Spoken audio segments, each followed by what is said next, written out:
Hey, what's up, everybody? Welcome to the Championship Leadership Podcast. And today I am very excited for our guest today. He's out of Sedona, Arizona, serial entrepreneur.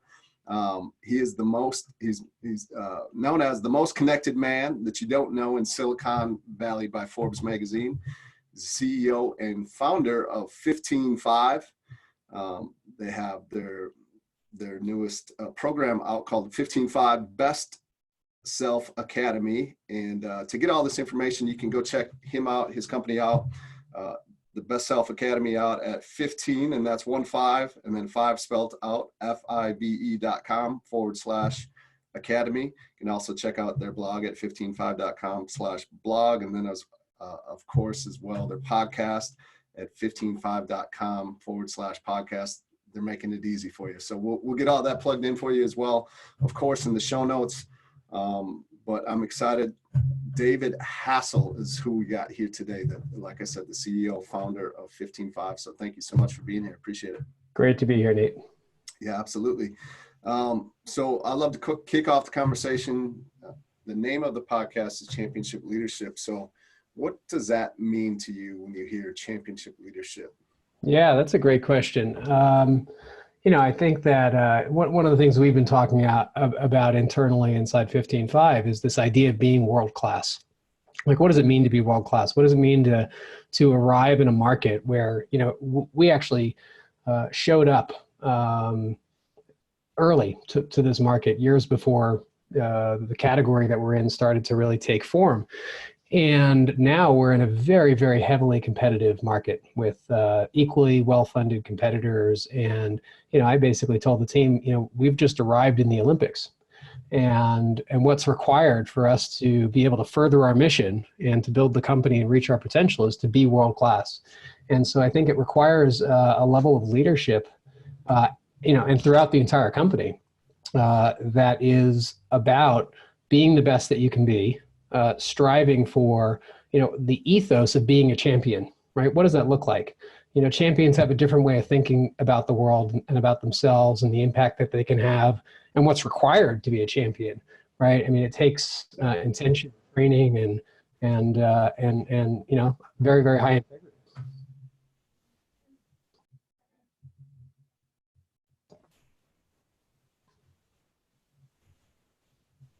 Not to be cut out. No, we're good. Okay. Yeah. Go. Yeah. Yeah. So that's where I ended. Okay. Yeah. Thank you. And I love it. Like, to be world class, right? That's what being a champion is all about. And then to follow that up, what you said is like to actually do what's required to be world class. Because I think there's a lot of people that would the idea of being world class. Yeah, that sounds cool, right? Right. Yes. Yeah, absolutely. But yeah. Kobe just passed not that long ago from the recording of this podcast. So you would definitely call him world class in the league. Yes. He's known for like actually putting in the work. Yes. Behind that, right?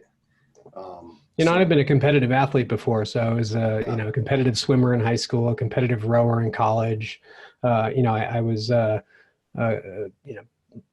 lucky enough to be in and around some of the world-class rowers when I was in Boston in the mid to late 90s. And these are guys who were training for the Olympic team and whatnot. And the level of the differential between someone who was a really good rower like myself and someone who was pre-Olympic or on the Olympic squad, it was dramatic. And it definitely pushed me to see where my limits were.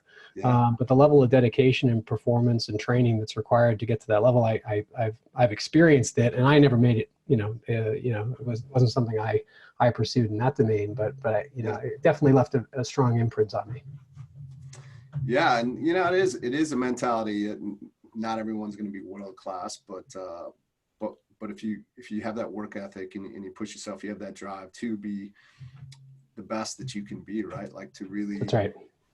Capitalize on the capacity that you have within you and everybody, and you can get everyone to do that, which I think is kind of the mission of what you guys are up to, is like how do you bring everyone inside of an organization to get to that point, that best self academy mentality of, and then like you said, the performance is going to come if that is happening. Yeah. That's right. Yeah. And one of the other things I'd say about that is, world class for each person might look differently. right? Not everybody has the same set of skills and perspectives and abilities. And so it's, it's partly if we can all come together and figure out, what's my unique strength? What's the thing that I can do better than anyone in the world? And then accentuate that. And then somebody else in a different role goes through that same exercise and they're committed to being the best in their role, which might look completely different than what I'm doing. Then together we can do pretty extraordinary things. Yeah, totally. So maybe you could tell us a little bit more about yourself and really kind of maybe the path that you've been on and how that's brought to you. I know you've had multiple companies again, serial entrepreneur. Yep. What has it been that path and journey to bring you to where you are today with 15Five? Yeah, it's a great question. So, I graduated college in 1998, right as the dot-com boom was really taking off. Went to work for a big consulting company and doing technology work. I lasted about 10 months, despite them giving me 2 raises in 6 months and really trying to keep me. I like to, tell people that, I was so turned off by the environment, partly because I didn't feel like any connection to the culture or to the mission. I didn't feel like my work was meaningful, even though it was intellectually stimulating. And, they gave me a couple of raises trying to keep me there. And I just wasn't really fulfilled. And I was watching the world happening out there with all of these companies raising tons of money for arguably terrible ideas. And said, well, why am I not out there? But I was a 23-year-old kid. I didn't have this idea that I could go out and raise millions of dollars on my own. But I did find a partner and said, hey, let's go do this thing. And we raised some capital right before the whole thing, crashed down. I think it was the end of 1999 into 2000.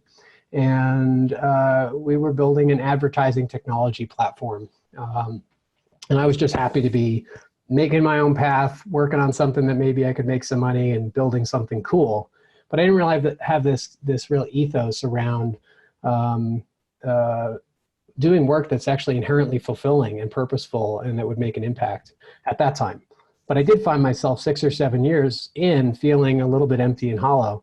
And what was ringing true in my mind at that point was people saying, well, you got to follow your passion. And I'd recently got into kite surfing and was loving that. It was in the early days of the sport. And I could see one of my strengths is actually seeing how things trend into the future. I have kind of a futuristic strength. And so I said, oh, this thing's going to be huge. We should, do something in this. So I with a partner and a girlfriend at the time, we start this adventure travel company in Northeast Brazil for kite surfers. And I was right about the trend of the sport. Okay. What I was wrong about was that you could actually make a lot of money doing it. So I like to joke that my first business, I was chasing the money and there was no passion. Yeah. My second business was all about the passion, but there was no money.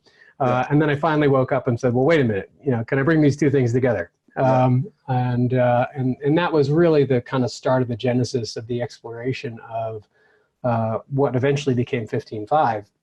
And along the way, I also learned 2 really, really key pieces of insight that changed my perspective of myself and the world and what was possible. One of them was a book called Unique Ability by a strategic coach that talked about this concept that we all have these innate strengths. And we also have an area that we were kind of enlivened by, that we're passionate about. And when you put those 2 things together, that's the sweet spot where you can find yourself with no ceiling for growth, energized by your work, in a state of flow, all these kinds of things. And, they also say that, we live in a society that kind of puts a lot of reward on overcoming your weaknesses. And, things of value have to come hard. And it turns out your strengths are kind of easy. So we ignore them, we don't notice them. So you actually have to do some introspection to figure it out. So that was an aha for me. And then also I met this guy, Simon Sinek, who's since become pretty famous with his Start With Why talk. I met him a couple of years before that famous TED Talk. And his message really, changed my view of the world. So this kind of, combination 1-2 punch of the power of purpose to also, and combine with that unique ability, or what some people call zone of genius, had me start to say, wow, what is possible for myself? What's possible for other people? What's possible for humanity? If we were all able to live with a sense of this intrinsic motivation, with, developing our strengths, living from purpose, having autonomy to go make impact in the ways that we want to. And that was kind of the seeding ground for me to make the decision, like, the next company I start, I want it to make a real wide-reaching impact on people's lives, and I want it to be based on these principles. Fast forward today, we just won #3 on Glassdoor's Best Places to Work award, and all companies under 1,000 employees. Yeah, thanks. And the #1 winner for under 1,000 employees and over 1,000 employees are both 15.5 customers, which I think I'd be even more proud by. Oh yeah, absolutely. Yeah, that's incredible. Yeah, congrats on that. What's we'll talk a little bit about what is the vision for you guys? I think with the championship leader, and I'm a sports guy, football guy. I tend to go to the Bill Belichick or Nick Saban. They've been able to show up almost year after year and continue to win or be in contention. And a lot of people could take that for granted. But I mean, they are out coaching and over the long term are continuing to stay relevant, but not just relevant, like dominant in NFL, in college, almost to the point where people just take it for granted, and it seems like it's easy. And of course it's not. Right. Yes. I think a big piece of that is the vision to continue to stay ahead of the game and stay ahead of the rest of the best coaches in the world at what they do, to do that. And so, I always love asking this to other championship leaders as guests is what's that vision for you? Where are you looking ahead, and the impact that you really want to make inside of 15.5?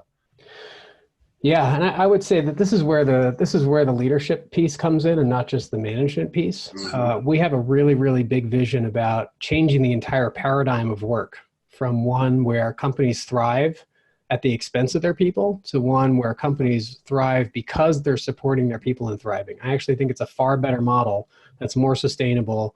And when you get 200 people like we have at 15.5 who are passionately engaged in what we do, who are committed to the cause, who are committed to their own growth, who are living in high integrity, who are living our values of being and becoming your best self, cultivating relational mastery with each other, doing the extraordinary, and ultimately creating customer transformation. Those are our 4 values.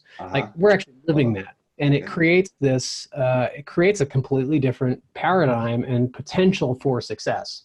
And we want to create that as the new dominant way that companies lead and succeed in the world. Because I think ultimately we're going to create stronger companies and make better decisions, are more profitable.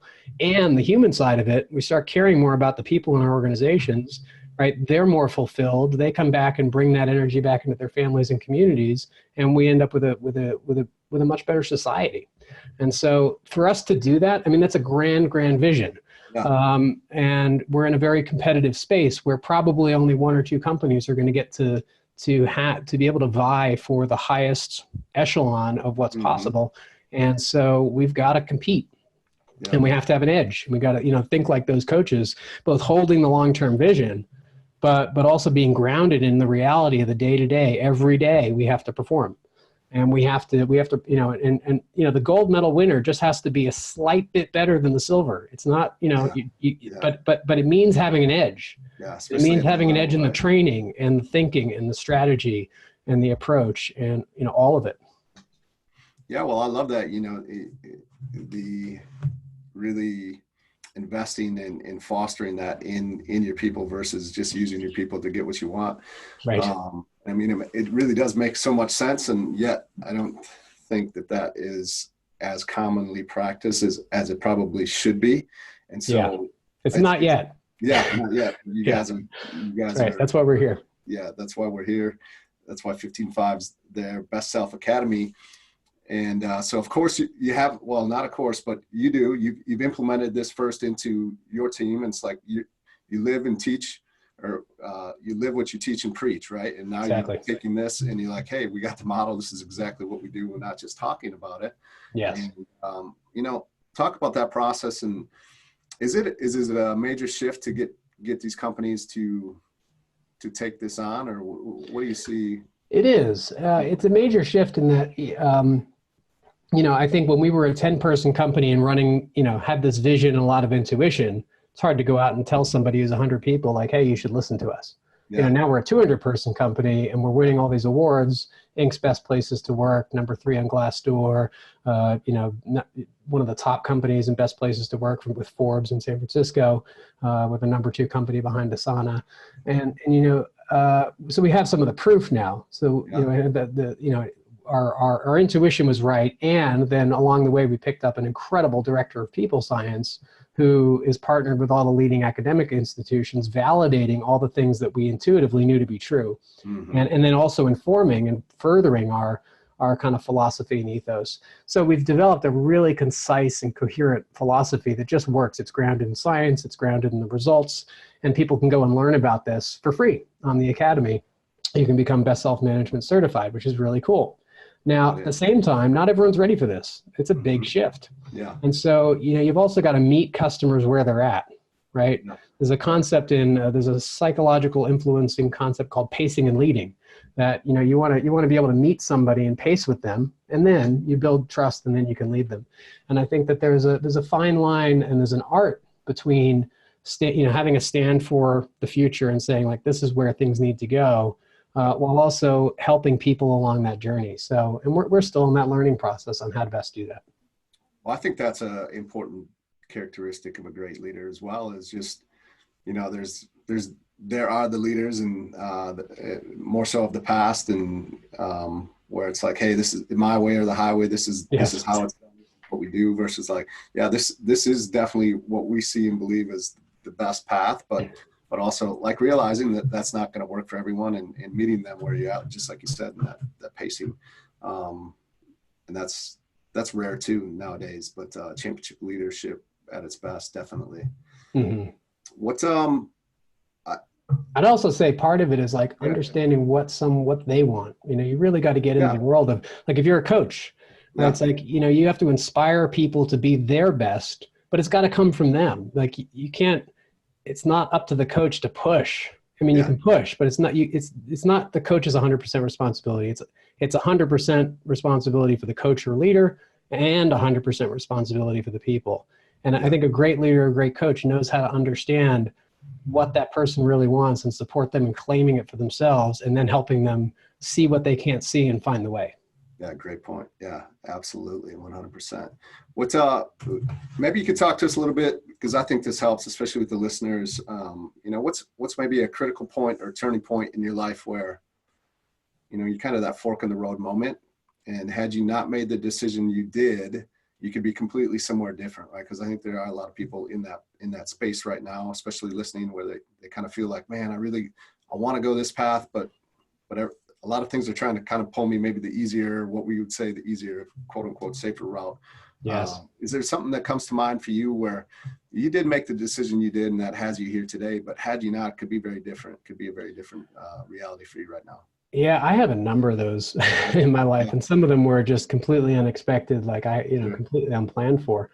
The first major one was when I was in that first company, and I had a nice paying job. I'd been given a couple of raises, as I said, and financially I was fine. I was a 23-year-old kid making more money than I needed, and had this idea, like, okay, I want to go start this company, but how am I going to support myself? And I met with my godfather, called my Uncle Ken. I sat down. He was an entrepreneurial guy as well, and I was asking for his guidance, and he said, "Look, if you're going to do this, there are actually 2 times in your life when it's the easiest and the least consequential. Mm-hmm. One is right now. You have no responsibilities. You have no family, no nothing. Right? You can always go back and get a job. Or if you're going to have a family, it's after your kids go off to college." And so that kind of, it shifted the fear profile for me, because the original fear was like, I don't know if I can leave what I'm doing and take this leap of faith. And then it was like, oh, well, if I don't do it, then I might be, I can't, it's going to be harder for the next 30 years. So he helped me kind of like make that leap of faith. And that set me on this entrepreneurial journey. And then another one, which was completely, incidental. I mean, right after 9/11, I was living in New York City, and I was downtown during the everything that happened. I was pretty close to the Trade Center, and it really shook me up. And I even felt the heat from the second explosion on my face. I was that close. Wow. And so I had been commuting 3 hours a day from New Jersey, pretty young, starting this company.